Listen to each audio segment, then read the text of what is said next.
नमस्कार, जय हिंद, जय श्री राम दोस्तों। शिवम चौधरी ऑफिशियल में आप सबका स्वागत है। आगे बढ़ने से पहले आप सबसे रिक्वेस्ट है, वीडियो को लाइक कीजिए, चैनल को सब्सक्राइब कीजिए और शेयर करना मत भूलिएगा। जिन लोगों ने हॉल में धुरंधर 2 मूवी देखी होगी, उन्होंने एक बात नोटिस की होगी। जैसे ही पिक्चर खत्म हो जाती है और जो वो क्रेडिट्स हैं वो आने शुरू हो जाते हैं, तो ज्यादातर लोग अपनी सीट छोड़कर चलने लगते हैं। लेकिन उसके बाद भी पिक्चर का कुछ अंश बच जाता है और वो सीन भी बहुत महत्वपूर्ण है उस पूरी स्टोरी को समझने के लिए कि धुरंधर 2, धुरंधर 1 में दरअसल क्या जो पटकथा लिखी गई उसके लिए बहुत महत्वपूर्ण थे वो सीन। कुछ वही स्थिति अभी पश्चिम बंगाल की हो गई है। लोगों ने सोचा चुनाव खत्म हो गया है, तो पश्चिम बंगाल की कहानी है वो खत्म हो गई है, चलिए अब अगले चुनाव की तरफ ध्यान देते हैं। लेकिन ऐसा लग रहा है कि अभी भी कुछ महत्वपूर्ण सीन पश्चिम बंगाल में बचे हुए हैं। आज उन्हीं पर चर्चा होगी कि किस तरीके से अपने आप को पश्चिम बंगाल का पुष्पा बताने वाला, अपने आप को फ्लावर नहीं फायर बताने वाला जहांगीर खान कसीदे पढ़ने लगा है शुभेंदु अधिकारी के और हथियार डाल दिए हैं, जिसके बलबूते अभिषेक बनर्जी पूरे यूनियन ऑफ इंडिया को धमकी दे रहा था। किस तरीके से और क्यों वो ये मैदान छोड़कर भाग गया, इसके ऊपर चर्चा होगी। और चर्चा होगी कि 48 घंटे पहले मैंने एक भविष्यवाणी की थी और वो आज सच साबित हो रही है। उस भविष्यवाणी की भी बात होगी और किस तरीके से शुभेंदु अधिकारी ने 2 खास अधिकारी चुने हैं जो ममता बनर्जी ने जिन्हें एग्जाम्पल सेट कर पूरी ब्यूरोक्रेसी को डराया था, अब उन्हीं 2 लोगों को शुभेंदु अधिकारी लेकर आए हैं ममता बनर्जी और उनके पूरे गैंग और इकोसिस्टम को खत्म करने के लिए। और शुभेंदु अधिकारी और योगी आदित्यनाथ ने जो ज्वाइंट ऑपरेशन लॉन्च किया हुआ है, किस तरीके से इकोसिस्टम को एसी में भी पसीने आ रहे हैं, इन सभी विषयों पर चर्चा होगी। पहले बात जहांगीर खान की। जहांगीर खान फाल्टा का वो आदमी जिसके डर से हर व्यक्ति कांपता था। हालात ये थे वहां पर कि भैया जब जहांगीर खान अपनी वोटिंग कराता था, उसे ये पता लग जाता था कि फला हिंदू ने मुझे वोट नहीं दिया, तो सीधा घर जाता था, घर की चाबी ले लेता था और कोई विरोध नहीं कर पाता था, क्योंकि उसके सिर पर हाथ था अभिषेक बनर्जी का। अभिषेक बनर्जी जो अपना चुनाव जीते पिछली बार, 1,68,000 वोट की लीड मात्र फाल्टा से इस जहांगीर खान की वजह से आई थी। और इसीलिए ये जहांगीर खान, भैया दोनों एक दूसरे के परस्पर पूरक थे। जहांगीर खान अभिषेक बनर्जी के दम पर ये कहता था कि भैया मैं जो चाहूंगा इस फाल्टा में करूंगा, और अभिषेक बनर्जी इस गुंडे के बल पर यह समझता था कि जो डायमंड हार्बर मॉडल है भैया वो मेरा सुरक्षित है। इसलिए वो कहता था कि डायमंड हार्बर मॉडल से आके यूनियन ऑफ इंडिया लड़े। यही अभिषेक बनर्जी था जो ये कहता था कि 10 जन्म लेने पड़ेंगे इन गुजराती गैंग को, उनके स्टूज ज्ञानेश्वर कुमार को, इस डायमंड हार्बर मॉडल को हटाने के लिए।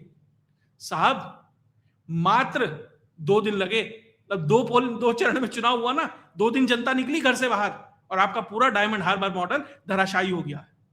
और अब जो उपचुनाव होना था फाल्टा की सीट पर, देखिए सबसे महत्वपूर्ण क्या करा चुनाव आयोग ने यह करा कि काउंटरमांड नहीं किया चुनाव। काउंटरमांड यानी कि दोबारा से सारी प्रक्रिया होंगी, नामांकन भी दोबारा होगा, नाम लेने की जो तारीख है वो भी दोबारा होगी, सब कुछ प्रोसेस वैसे होगा, स्क्रूटनी होगी, वो है काउंटरमांड कर देना। लेकिन उन्होंने कहा नहीं, रीपोलिंग होगी, यानी कैंडिडेट भी वही रहेगा, उसके पोलिंग एजेंट भी वही रहेंगे, सब कुछ प्रोसेस वही रहेगा, बस दोबारा से जनता को आके वोट डालना होगा। और यहीं पर जो जहांगीर खान है, एक तरीके से कह सकते हैं ना, वो गंगा जल फिल्म का डायलॉग है ना, अरे ये तो मूतने लगा, माफ कीजिएगा लेकिन वो डायलॉग है, तो वही स्थिति आज इस जहांगीर खान की हो गई है। आज इसने बाकायदा प्रेस कॉन्फ्रेंस करके ये कहा कि भैया मैं तो फाल्टा का बेटा हूं और मैं चाहता हूं कि फाल्टा शांतिपूर्वक तरीके से आगे बढ़े, और हमारे सीएम साहब ने स्पेशल पैकेज घोषित किया है मेरी कॉन्स्टिट्यूएंसी के लिए, तो मुझे कोई दिक्कत नहीं है। अब मुझे चुनाव लड़ने की क्या जरूरत है साहब? अब जब मुख्यमंत्री स्पेशल ध्यान दे रहे हैं मेरी कॉन्स्टिट्यूएंसी पे, तो मुझे तो चुनाव लड़ने की जरूरत ही नहीं है, तो मैं यहां से चुनाव लड़ता ही नहीं, क्योंकि मुख्यमंत्री साहब इसके ऊपर विशेष ध्यान दे रहे हैं। आज चुनाव प्रचार का आखिरी दिन था, शुभेंदु अधिकारी बाकायदा चुनाव प्रचार कर रहे थे और जहांगीर खान अपने घर में बैठकर प्रेस कॉन्फ्रेंस करके ये कह रहा है कि मैं चुनाव नहीं लड़ूंगा, फर्क कुछ नहीं पड़ेगा, ईवीएम पे जो नाम छप गए हैं वो सब छप गए हैं, जो इसके पोलिंग एजेंट है सब वही रहेंगे, सब कुछ वैसे ही रहेगा। अब क्योंकि नाम वापस लेने की जो स्थिति है, वो जो तारीख है वो सब निकल चुकी है, वो नहीं हो सकता। और अब असल में पता लगेगा कि जो ये टीएमसी है उसका असली वोट कितना है। और सबसे पहली बात तो कोई इसका जो पोलिंग एजेंट है पहुंचेगा ही नहीं, क्योंकि इसे पता भैया जो जो पोलिंग एजेंट पहुंचेगा वो बाहर बैठे होंगे लोग ध्यान रखने के लिए, अच्छा ये पहुंच गया, ये पहुंच गया, ये पहुंच गया। फिर क्या क्या हो सकता है, क्योंकि जिस व्यक्ति ने पिछले लगभग 15 साल से, मैं ये नहीं कह रहा कि भैया जो टीएमसी कर रही थी वही बीजेपी करे, लेकिन आपने पिछले 15 साल से जो स्थिति की पश्चिम बंगाल में बीजेपी के कार्यकर्ता से लेकर आम जनमानस तक, भैया भरा बैठा होगा। हर कोई संत नहीं होता, उसके मन में होगा कि भैया अब मेरी बारी है, क्योंकि समय का चक्कर घूमता है। तो उसी में वो समझ रहा है जहांगीर खान, और उससे ज्यादा बड़ा डर इसे ये है कि भैया चुनाव होगा, मैं जाऊंगा चुनाव प्रचार में या मैं जाऊंगा वोटिंग वाले दिन, कहीं पकड़कर कोई पब्लिक ही ना पीट दे, कहीं लिंचिंग ना हो जाए। क्या है जहांगीर खान, अभिषेक बनर्जी के बलबूते था ना। हालात यह है कि अभिषेक बनर्जी के घर के बाहर लोग पेशाब कर रहे हैं, यूरिनल बना दिया है वहां पर। तो क्या है जहांगीर खान, उसी डर से अब यह व्यक्ति चुनाव नहीं लड़ रहा है। यह था डायमंड हार्बर मॉडल जिसको लेकर अभिषेक बनर्जी कूद रहे थे। और साहब आप इतने ज्यादा, इतने बड़े पुष्पा थे, चुनाव लड़ो ना, 200, 300, 400, 500, 1000, 1200 कुछ तो वोट आएगा। अरे साहब आप, आपके घर वाले 2, 4, 5 लोग तो वोट देंगे, कम से कम इतनी हिम्मत तो रखो। वो हिम्मत भी अब नहीं है, क्योंकि पता है क्या है, 5-5, 7-7 एफआईआर है। हालत यह है कोर्ट में जाके ये कहना पड़ रहा है कि अरे साहब वो चुनाव तक कुछ मत करना, कम से कम मुझे ये पता रहे मेरे पे कितनी कितनी एफआईआर कहां है। ऑलरेडी जो इसका साडू है, जिसका नाम सैदुल खान है, वो ऑलरेडी गिरफ्तार हो चुका है। तो इसकी बढ़िया से लगने वाली है लंका, वो अलग चीज है, और इसे पता है, और इसीलिए गुड बुक्स में रहने के लिए कि नुकसान कम से कम हो, अब चुनाव से वापसी कर रहा है। यह स्पष्ट है कि अब भारतीय जनता पार्टी किसी भी तरीके से, और होना चाहिए, नैतिक जिम्मेदारी है, इसीलिए जनता ने जिताया है, शुभेंदु अधिकारी की जिम्मेदारी बनती है कि कोई भी गुंडा एलिमेंट नहीं बचना चाहिए। तो योगी आदित्यनाथ ने जो मॉडल सेट किया है और किस तरीके से उसको आगे बढ़ा रहे शुभेंदु अधिकारी, वो बात करूंगा अभी बाकायदा आगे। अब उसे जॉइंट ऑपरेशन कहिए या उनसे इंस्पिरेशन लेकर ये सब कुछ जो चल रहा है, तो उसमें जहांगीर खान का, देखिए मैंने कहा था कि अभिषेक बनर्जी का आजम खान बनेगा, निश्चित तौर पर बनेगा, वही भविष्यवाणी की थी, वही अब सच साबित हो रही है। और इस जहांगीर खान जैसे व्यक्ति का अतीक अहमद बनेगा, और जो फरियाद हकीम है उन जैसे व्यक्तियों का मुख्तार अंसारी बनेगा, और बनेगा, और बनाना पड़ेगा, क्योंकि जनता जब ही पश्चिम बंगाल की वो जो उसने दंश झेला है उससे उबर पाएगी, क्योंकि न्याय होना और होते दिखना ज्यादा जरूरी है। तो भैया इसका अतीक अहमद बनना तय है, ये जेल भी जाएगा, सब कुछ इसके साथ होगा। अब अतीक अहमद का लास्ट में क्या हुआ मैं वो नहीं कह रहा कि वैसा होगा, लेकिन वैसी स्थिति ला दी जाएगी जब अतीक अहमद वो जेल की खिड़कियों में से ये कहता था, उन गाड़ियों में से, कि साहब मिट्टी में तो मिला दिया है, अब क्या करोगे, तो वो मिट्टी में इसे मिलाया जाएगा। और अभिषेक बनर्जी का आजम खान कैसे बनाया जा रहा है, 48 घंटे पहले कहा था कि शुभेंदु अधिकारी, मैंने भविष्यवाणी की थी, शुभेंदु अधिकारी ने तो यही कहा था कि 24 प्रॉपर्टियां मैंने चिन्हित कर ली हैं, लीप्स एंड बाउंड्स नाम की कंपनी है उसके नाम पर। मैंने तभी कहा था कि अब इन पर बुलडोजर चलेगा,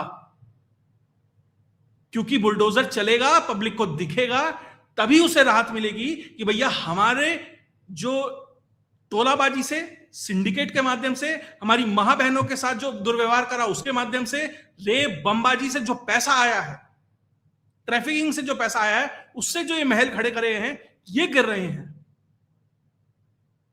तो शुभेंदु अधिकारी ने ऑलरेडी जो कलकत्ता म्युनिसिपल कॉर्पोरेशन एक्ट 1980 है, उसका सेक्शन 401 एक्टिवेट हो गया है, और म्युनिसिपल कमिश्नर को साफ निर्देश दिए गए हैं कि 4 तृणमूल कांग्रेस के नेता हैं। पहला है राजू नस्कर बेलाघाट से, उसकी 18 प्रॉपर्टीज हैं। उसके अलावा सोना पप्पू कस्बा से 24 प्रॉपर्टीज हैं।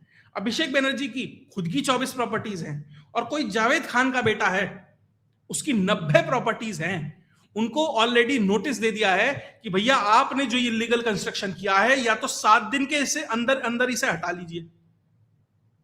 कहीं दीवार बड़ी कर दी, कहीं एलिवेटर लगा दिया, कहीं लिफ्ट लगा दी, कहीं कुछ लगा दिया, कहीं अभिषेक बनर्जी ने तो बाकायदा पब्लिक रोड घेर ली थी, अरे एक उसके बराबर, घर के बराबर में से एक रोड जाती थी, पास दिए हुए थे उस गली में रहने वाले लोगों के लिए कि बस जिन जिन के पास है वही जा सकता है, बाकी ये गली हमारी है सारी। सार्वजनिक स्थल को कब्जा किया था, हजार हजार पुलिस वालों से डरते थे लोग। लेकिन अब भैया निजाम बदल गया है, अब बुआ जी उस स्थिति में रही नहीं है। अब बुआ जी का भी खेल अलग है। वो जब उन्हें ये अखिलेश यादव से मिलना होता है तो वो झोपड़ी नुमा घर में मिलती हैं, जब सांसदों से मिलना होता है, मीटिंग होती है, तो महल नुमा घर में मिलती हैं। तो इन साहब ने भी एक महल बनाया हुआ था, एक क्या 24 है, तो किसी की 18, किसी की 24, दूसरे की 24, दूसरे की 90, इतनी प्रॉपर्टीज के ऊपर ऑलरेडी कोलकाता में बुलडोजर की तैयारी हो गई है। मुझे लग रहा है कि कलकत्ता में कोई अच्छी बुलडोजर वाली कंपनी हो तो भैया मतलब उसके मजे आने वाले हैं, क्योंकि इतने सारे बुलडोजर रेंट पे आएंगे तो ठीक ठाक कमाई होने वाली है, बुलडोजर वाले तो खुश होंगे। और यही योगी आदित्यनाथ मॉडल है। योगी आदित्यनाथ ने सबसे पहले क्या किया, अपराधियों को तो मिटाया ही, निपटाया ही। भैया आप जेल जाओ, पैर में गोली लगवाओ, या भाई फारिग हो जाओ।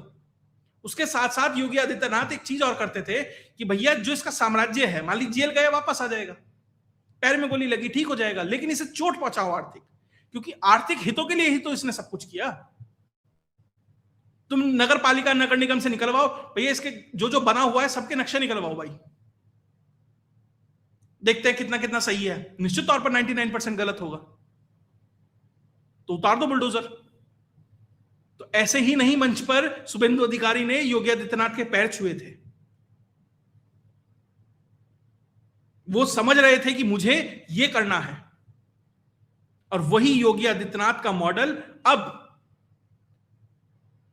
पश्चिम बंगाल में इंप्लीमेंट हो रहा है। तो एक तरीके से आप कह सकते हैं साझा ऑपरेशन है। जो ये ग्रीन बेल्ट बनाने की इनकी इच्छा थी ना, कि बांग्लादेश से पाकिस्तान को ग्रीन बेल्ट जोड़ देंगे, यूपी, बिहार, बंगाल और ये मेवात और ये सब मिलाते हुए वहां तक ले जाएंगे, फिर खालिस्तान बन जाएगा और इस तरीके से ग्रीन बेल्ट बन जाएगी। साहब बीच में दो दो तो मजबूत बैठे हैं, एक यूपी में बैठा है, एक पश्चिम बंगाल में बैठा है। अब कम से कम वो तो नहीं हो सकता। और शुरुआत योगी आदित्यनाथ ने, ये तो बुलडोजर एक्शन है, ये तो आर्थिक चोट है, सब कुछ है, लेकिन जो भीड़ तंत्र दिखाकर समाज के ऊपर दबाव बनाया जाता था उसकी भी काट ये लोग लेके आए हैं। और कोई अगर मुझे कहे कि भैया अभिषेक बनर्जी वाली न्यूज क्या है, बाकायदा न्यूज की गई है, इसमें 17 प्रॉपर्टीज है, टोटल 24 है, क्योंकि कुछ शायद पिता के नाम पर उस तरीके से अलग अलग तरीके से हैं, कुछ इनके नाम पर है, कुछ औरों के नाम पर है। तो जो भीड़ तंत्र के आधार पर ये लोग करते थे प्रदर्शन, उसको योगी आदित्यनाथ ने न्यूट्रलाइज किया, वही शुभेंदु ने किया। योगी आदित्यनाथ ने क्या कहा कि जो सड़कों पे नमाज पढ़ी जा रही है वो यूपी में नहीं होगी। पहले सुन लेते हैं योगी आदित्यनाथ ने क्या कहा, बहुत जरूरी है। आपके यहाँ लोग मुझसे पूछते हैं, साहब आपके यहाँ यूपी में क्या सड़कों पे सचमुच नमाज नहीं होती? मैं कहता हूं कतई नहीं होती है, आप जाके देख लो, नहीं होती है। अरे सड़कें चलने के लिए है, या कोई भी व्यक्ति आकर के चौराहे पे आके तमाशा बना देगा?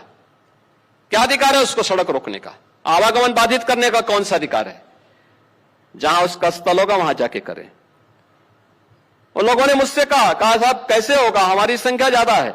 हमने कहा शिफ्ट में कर लो, तुम्हारे घर में रहने की जगह नहीं है तो भाई संख्या नियंत्रित कर लो, और नहीं है सामर्थ्य क्यों बेकार आगे संख्या बढ़ाई जा रहे हैं। और ये चाहिए आपको कि अगर आपको सिस्टम के साथ रहना है तो याद करना, हम उन नियम और कानून को मानना शुरू करें। कानून का राज होगा, कानून के राज को सबको समान रूप से लागू करेंगे। नमाज पढ़नी आवश्यक है, आप शिफ्ट में पढ़िए, हम उसको रोकेंगे नहीं, लेकिन सड़क पर नहीं। सड़क चलने के लिए एक आम नागरिक के, एक बीमार व्यक्ति के लिए, एक आम नागरिक के लिए, एक कामगार के लिए, एक कर्मचारी के लिए, एक सामान्य नागरिक के लिए, एक व्यापारी के लिए हम सड़क को बाधित नहीं करने देंगे। सरकार का नियम सार्वभौम है, सबके लिए समान रूप से लागू होता है। हमने सबको कहा, हमने कभी नहीं चलने देंगे, अराजकता नहीं सड़कों पे फैलने देंगे। प्यार से मानेंगे ठीक बात है, नहीं मानेंगे तो दूसरा तरीका अपनाएंगे। हमारा काम है संवाद बनाना। आप संवाद से मानेंगे, संवाद से, नहीं तो संघर्ष से भी देख लो। बरेली में लोगों ने हाथ आजमाने का कार्य किया, देख लिया ताकत। जो ये अनअपोलोजेटिक बिहेवियर है ना योगी आदित्यनाथ का, वही शुभेंदु ले रहे हैं। शुभेंदु ने क्या कहा? सबका साथ, सबका विकास, सबका हिसाब। योगी आदित्यनाथ ने जिस स्पष्ट तरीके से कहा कि भैया आराम से करोगे, संवाद से करोगे तो ठीक है, नहीं संघर्ष से कर लेंगे, वही शुभेंदु कह रहे हैं कि भैया सबका हिसाब होगा। और उसका असर कलकत्ता की सड़कों पे भी दिखा। जिन लोगों को यह लगता था कि भैया नहीं, ये तो पुराने वाला निजाम है, पहले की तरह चलेगा, तो भैया कलकत्ता की सड़कों पर क्या हुआ वो जाकर पूछिए वहां के लोगों से। कोई एक पोस्ट पढ़ रहा था, मैं वहीं का रहने वाला व्यक्ति था, कि भैया मैंने पहले ऐसी बहुत सारी घटनाएं देखी हैं टीएमसी के और सीपीएम के दौर की। लड़ाई झगड़ा होता था, सब कुछ होता था, और अगले दिन वही जली हुई गाड़ियां और सब कुछ दिखाई देता था, और साफ पता लगता था कि कल कुछ हुआ है। लेकिन बीजेपी की सरकार आई, वहां स्पष्ट अंतर दिखाई दिया। रात को हंगामा हुआ, सुबह ऐसा लगा कुछ भी नहीं हुआ, सब सफाई कर दी गई। सफाई सिर्फ सड़क की नहीं की गई, सफाई उनकी भी की गई जो कुछ कर रहे थे। बाकायदा सीन रिक्रिएट किया गया और सारे लोग उठाए गए जो वीडियो फुटेजेस में आ रहे हैं। वो इसलिए है क्योंकि योगी आदित्यनाथ भी वही मॉडल अपना रहे हैं। योगी आदित्यनाथ से भी तो लोग घबराते हैं ना।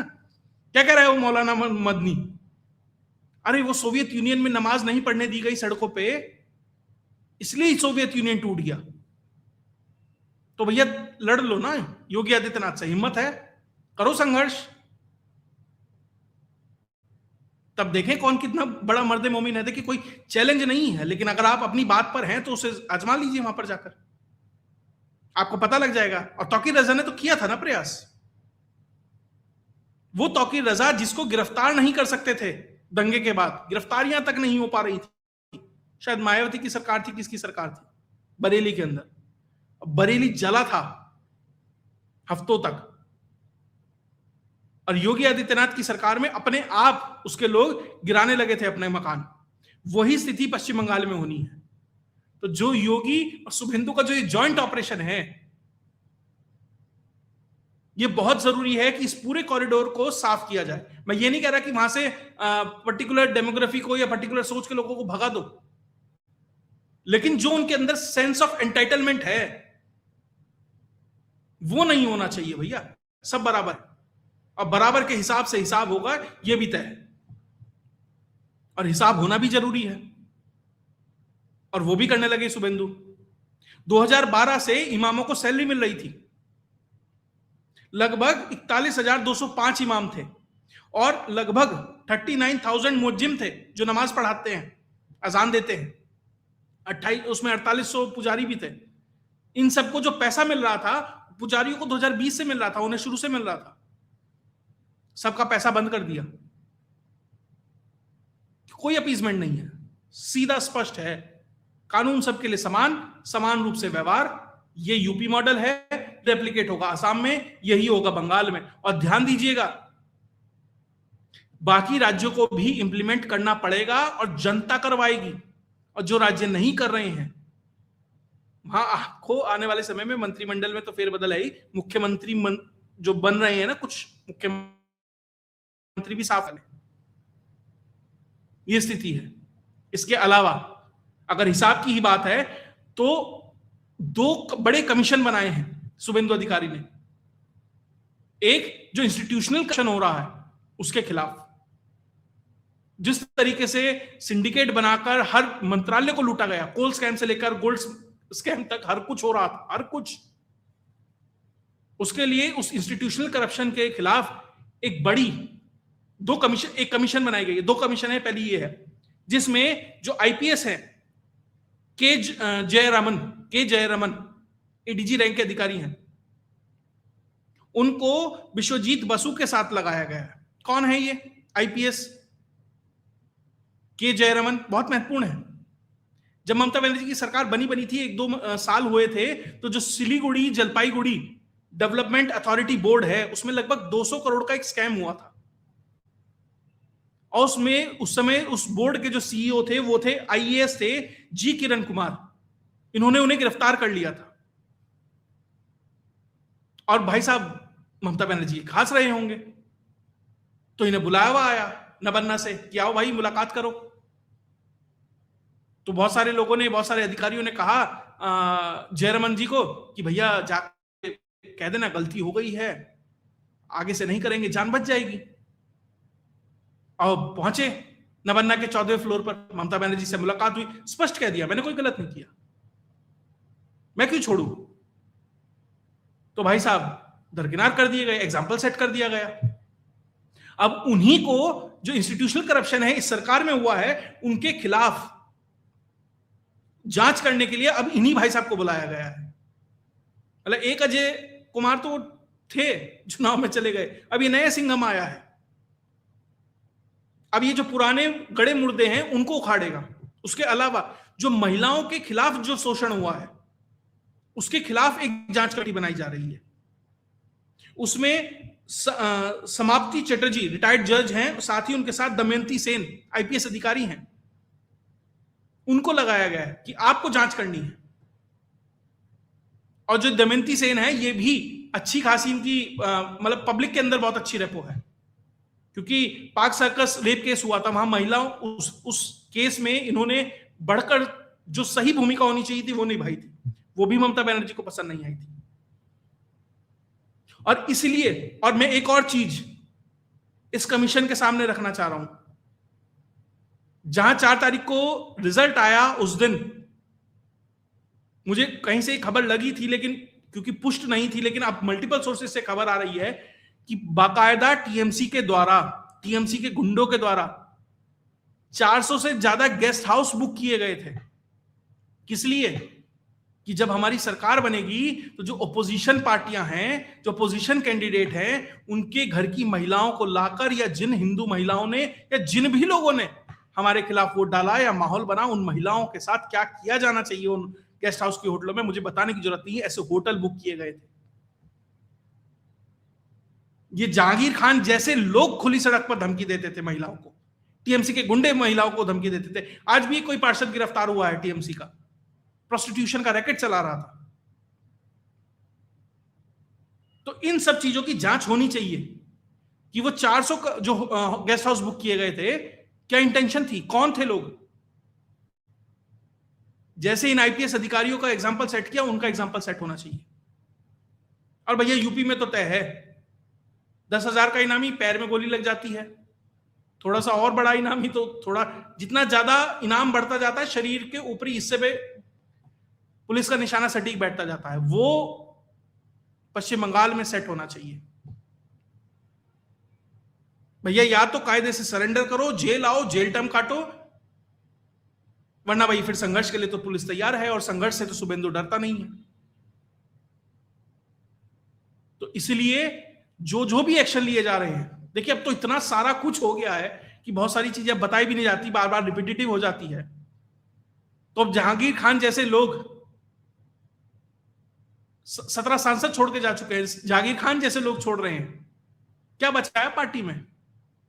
टीएमसी के कीर्ति आजाद, शत्रुघ्न सिन्हा, मेरे पीछे लैंप और पौधा देख रहे हो ना, इनकी यूटिलिटी ज्यादा है उनसे। ये स्थिति आज टीएमसी की। निश्चित तौर पर यहां से टीएमसी, ममता बनर्जी, भाईपो और उनका जो गुंडा एलिमेंट है, ममता बनर्जी की जो टीएमसी थी आज तक सिर्फ और सिर्फ मुसलमान वोट बैंक और हिंदू गुंडे, इनका कॉकटेल थी। और अब उस कॉकटेल को जिस तरीके से निपटाया जा रहा है, अच्छे से सेट किया जा रहा है कानूनी रूप से, बहुत बेहतर है। और बाकी और भी जो डेवलपमेंट आएंगे वो भी आपके साथ लेके आता रहूंगा। लेकिन कुल मिलाकर पश्चिम बंगाल में जो भी चल रहा है बहुत बेहतर है। जो भी डेवलपमेंट आएगी आपके साथ लेके आता रहूंगा। अगर आपको वीडियो विश्लेषण अच्छा लगा तो वीडियो को लाइक कीजिए, चैनल को सब्सक्राइब कीजिए और शेयर करना मत भूलिएगा। जय जय भारत।